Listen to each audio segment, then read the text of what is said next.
కేంద్ర మంత్రి కిషన్ రెడ్డి తీరుపై ముఖ్యమంత్రి రేవంత్ రెడ్డి ధ్వజమెత్తారు. హైదరాబాద్ మెట్రో సెకండ్ ఫేజ్ విస్తరణ ప్రారంభం కావాలంటే ఎల్ఎన్టీ నుంచి ఫస్ట్ ఫేజ్ మెట్రోను ప్రభుత్వం టేకోవర్ చేసుకోవాల్సిందేనని ఆయన స్పష్టం చేశారు. ఇందుకోసం ఇండియన్ రైల్వే ఫైనాన్స్ కార్పొరేషన్ రుణం కోరామని, తీరా అది మంజూరయ్యేసరికి కిషన్ రెడ్డి అడ్డు తగిలారని రేవంత్ రెడ్డి ఆరోపించారు. సెకండ్ ఫేజ్ విస్తరణకు ఎల్ఎన్టీ ససేమిరా ఒప్పుకోవడం లేదని, ఫస్ట్ ఫేజ్ మెట్రోతోనే ఏటా 400 కోట్ల రూపాయల నష్టాలు వస్తున్నట్టు చెప్పిందని ముఖ్యమంత్రి తెలిపారు. సంస్థకు ఎన్ని విధాలుగా చెప్పినా భాగస్వామ్యం కాబోమని తెలిపిందని ఆయన అన్నారు.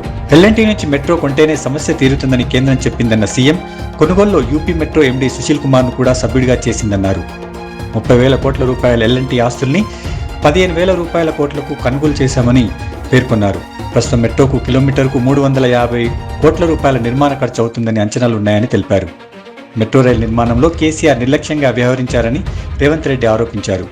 మెట్రోను 3 ఏళ్లు డిలే చేయడంతో అంచనాలు 7,000 కోట్ల రూపాయలకు పెరిగాయని, ప్రజా అవసరాలకు తగ్గట్టు మెట్రో నిర్మాణం జరగలేదని దుయ్యబట్టారు. గత ప్రభుత్వం చాలా బాధ్యతారహిత్యంగా వ్యవహరించిందని ఆయన అన్నారు. మెట్రో కూడా రైల్వే కిందికి వస్తుందని కేంద్రాన్ని అప్పు అడిగామని, ఐఆర్ఎఫ్సి రుణం కోసం అంతా రెడీ చేశామని, తీరా అకౌంట్లోకి వచ్చే సమయానికి కిషన్ రెడ్డి అడ్డుపడ్డారని రేవంత్ రెడ్డి ఆరోపించారు.